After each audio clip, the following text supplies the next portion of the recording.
Hello learners. ये नितिन संघानिया की जो सीरीज़ चल रही है आर्ट एंड कल्चर की, उसका 4th पार्ट है।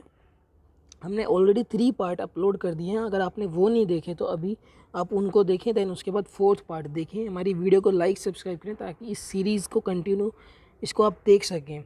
अब जो हमने चीज़ें ऑलरेडी पढ़ी हैं वो हमने इंडस वैली सिविलाइजेशन कंप्लीट करा था और मौर्यन आर्ट एंड स्कल्पचर हम देख रहे थे, जिसमें हमारा जो सब हेडिंग है वो स्तूपा। हम स्तूपा के बारे में बात करने जा रहे हैं।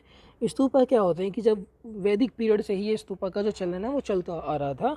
इसमें जब लोग बाग मर जाते हैं तो वो उनकी जो याद में उनकी जो राख वगैरह, उनकी एशिज या उनकी जो रिलेटेड कुछ भी चीज़ उनकी जो होती थी उनको स्तूपा में रखते थे। स्तूपा इतने फेमस थे उस टाइम पे कि अशोक के टाइम पे तो इतने ज़्यादा पीक पे थे कि 84,000 स्तूपाज उस टाइम पे बनाए गए थे। अशोक के टाइम पे लोग बाग जैसे आजकल मरते हैं ना तो कब्र बना देते हैं, तब क्या करते थे, स्तूपा बनाते थे। उसमें जो इंसान मरा है उसकी कोई मरी हुई कोई राख वगैरह या फिर उससे कोई रिलेटेड कोई भी चीज़ वो स्तूपा में रखते थे।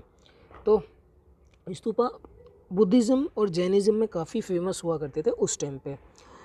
जब हमारे बुद्धा जी की डेथ हुई थी तो उनके ही 9 स्तूपा बनाए गए थे, जिसमें उनकी 8 में तो उनकी जो रेलिक्स थी, मतलब उनकी जो कोई भी उनकी निशानी थी, वो एक मेदी स्तूपा का जो स्ट्रक्चर होता है उसमें मेदी होता है। जब हम डायग्राम देखेंगे तब उसको पढ़ाऊंगा। तो मेदी में उन्होंने 8 उनकी रेलिक्स, 8 स्तूपा में तो मेदी के अंदर यूं ही उनकी रेलिक रखी, लेकिन एक में पोट के अंदर, मटके के अंदर उनकी जो राख वगैरह और उनसे कोई भी रिलेटेड कोई भी ऐसी चीज़ जो उनकी लाइफ में थी वो उनकी याद में स्तूपा में रख रखी है। अभी थोड़ा डायग्राम है जो इस स्ट्रक्चर कैसा होता है स्तूपा का, ये रहा। ये तोरान होते हैं। ये सबसे पहले हम स्टेयरवे की बात करते हैं। दो सीढ़ी जाएंगी स्तूपा में, 2 सीढ़ी जाती हैं ये रही।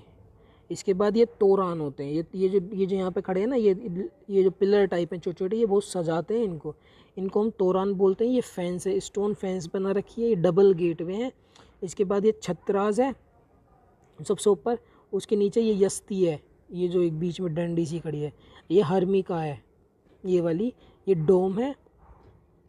ये अपर लेवल पैसिफिक, इसमें क्या करते हैं ना, जैसे ये गोल गोल घूमते हैं, ये इनका एक वो होता है। किसी को भी जब भी जाते हैं स्तूपा वगैरह पे देखने, बुद्धिज़्म या फिर जैनिज़्म वगैरह लोग, ये इस पर गोल गोल घूम के चक्कर लगाते हैं। ये इनका कोई कस्टम होता है जो भी है।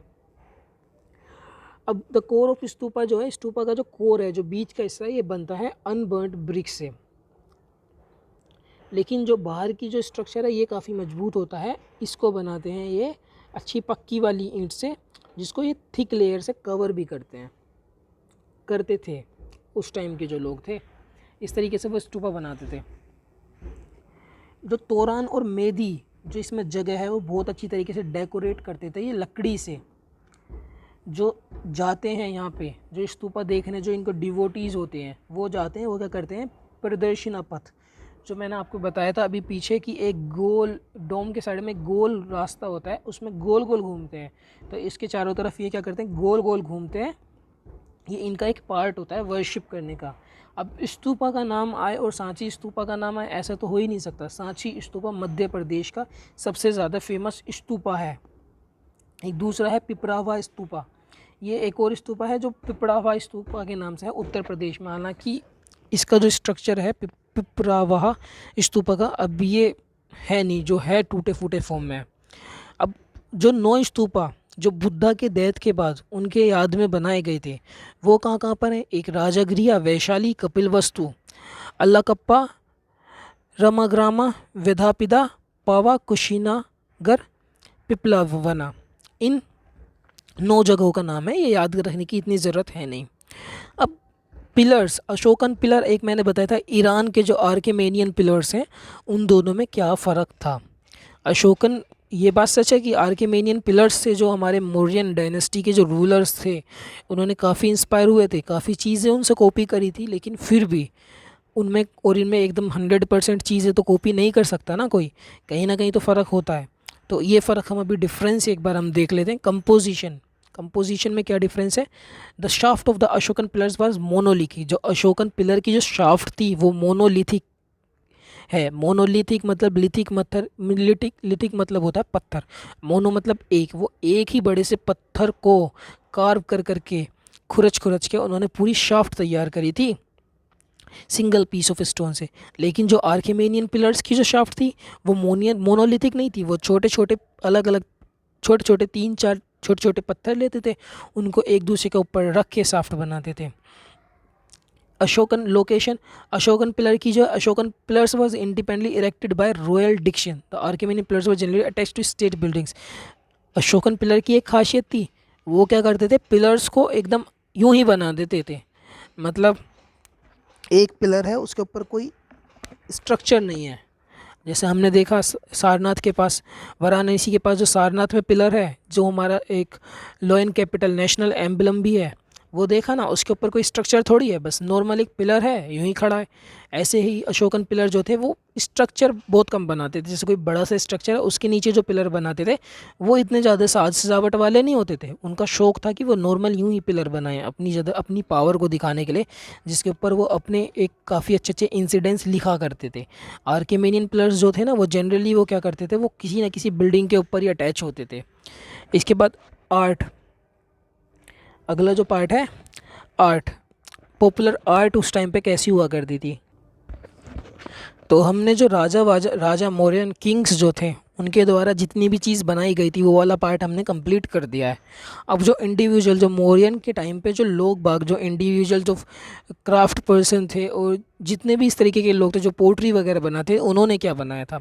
इंडिविजुअल में सबसे पहले हम बात करें, एक तो केव आर्किटेक्चर काफ़ी फेमस था, उसके बाद स्कल्पचर मूर्ति वगैरह बनाना, और पोट्री तो काफ़ी ज़्यादा फेमस ही था। इंडिविजुअल एफर्ट जो लोग बाग वहाँ पर बना के ट्रेड करते थे, तो उसमें अगर हम स्कल्पचर की बात करें, सबसे पहले केव आर्किटेक्चर की बात करते हैं, तो उस टाइम पे रॉक कट केव्स बहुत ज़्यादा फेमस थी मौर्यन पीरियड के टाइम पे। इनको इनके वहाँ के लोग जो थे विहार बनाने में काम में लेते थे। जैसे क्वार्टर, मतलब विहार्स क्या होते थे, वो एक बड़ा सा जहाँ पे रॉक वगैरह, मतलब एक बड़े से हिल के रॉक कट करे, उसमें काफ़ी सारे रूम बना दिए कट करके आज भी देखे ना हमने जगह जगह यूज़ होते हैं वर्ड विहार। अलग अलग सिटी या फिर अलग अलग जो लोग यहाँ पे रहते हैं, आज के टाइम की बात करें, काफ़ी उनके बाद में हमने विहार ही वर्ड यूज़ करा होगा। जैसे संगम विहार, ये दिल्ली में है। ऐसे अलग अलग वर्ड्स के बाद विहार यूज़ होते हैं। विहार कहते थे, उसी ज़माने का वर्ड है ये। इसमें क्या है ना कि रॉक कट करके काफ़ी ज़्यादा अलग अलग कमरे बना देते थे, पूरा एक कॉलोनी टाइप बना देते थे वो, तो उसको विहार बोलते थे। अब विहार में रहते कौन थे, जो ये मोंक्स थे ना, जो बुद्धिज़्म और जैनिज़्म के मोंक्स थे। मोंक्स का क्या काम था, जगह जगह घूमना और लोगों को डाइवर्ट करना बुद्धिज़्म में और जैनिज़्म में, इनका ये काम हुआ करता। तो मोंक्स वगैरह इसमें रहते थे। जैसे वो कोई नई जगह जाएंगे ना, तो वहाँ पे सबसे पहले कोई उस जगह का जो विहार वगैरह होंगे वहाँ जाके वो रुकते थे। तो इन मोंक्स वगैरह के काम होते थे ये रॉक कट में रहना। रॉक कट में जो विहार बनते थे उनमें मोंक्स वगैरह रहते थे। The cave during modern period were more highly polished. Cave क्या होती थी, काफ़ी फेमस होती थी, काफ़ी पॉलिश्ड होती थी, और उनके जो गेट होते थे घुसने के वो बहुत ज़्यादा डेकोरेटिव होते थे। जैसे नीचे फ़ोटो में दिखा रखा है बराबर एंड नागार्जुनी केव्स जो है बिहार में, लेकिन फ़ोटो में जो है बराबर केव का एक गेट दिखा रखा है। देखो किस तरीके से इसको सजाया गया है। इसमें ये चीज़ दिखा रखी किस तरीके का वहाँ का डेकोरेशन होता था गेटों पर। उसके बाद स्कल्पचर की बात करें, स्कल्पचर्स होते थे वो डेकोरेशन के काम आते थे। डेकोरेशन कहाँ पे, स्तूपा को डेकोरेट करने के लिए। तोरान, जो स्तूपा में जो तोरान होते थे और मेधी जो जगह है वो काफ़ी ज़्यादा डेकोरेटिव बनाना उस वक्त काफ़ी अच्छा रहता था। तो वो तोरान को, स्तूपा को और मेधी को काफ़ी डेकोरेट करते थे। और फेमस स्कल्पचर्स जो हैं, एक यक्षा और यक्षी, ये दोनों नाम आपके बहुत ही फेमस हैं। इसमें से डायरेक्ट क्वेश्चन आ सकता है।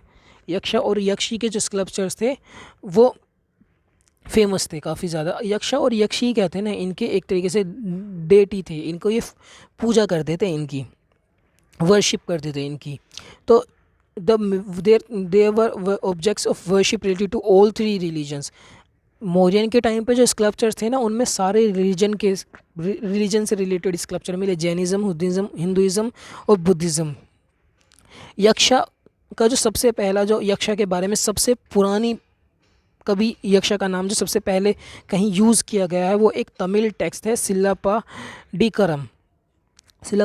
उसमें यक्षा का जिक्र है, और यक्षा के मौर्यन एम्पायर के टाइम पे यक्ष और यक्षी के काफ़ी ज़्यादा स्कल्पचर पाए गए थे। ये रहा यक्षा स्कल्पचर जो आपको लेफ्ट में दिख रहा है, ये यक्षिनी का स्कल्पचर है।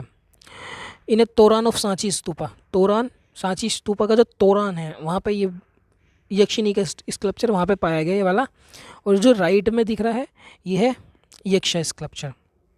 अगला जो पार्ट है वो पोट्री है मौर्यन एम्पायर की, वो हम अगली वीडियो में कवर करेंगे। फ़िलहाल के लिए इतना ही काफ़ी है, ये वीडियो यहीं कंप्लीट करते हैं। अगली वीडियो जितनी जल्दी हो सके आपकी अपलोड हो जाएगी। चैनल को सब्सक्राइब करें। Thank you so much.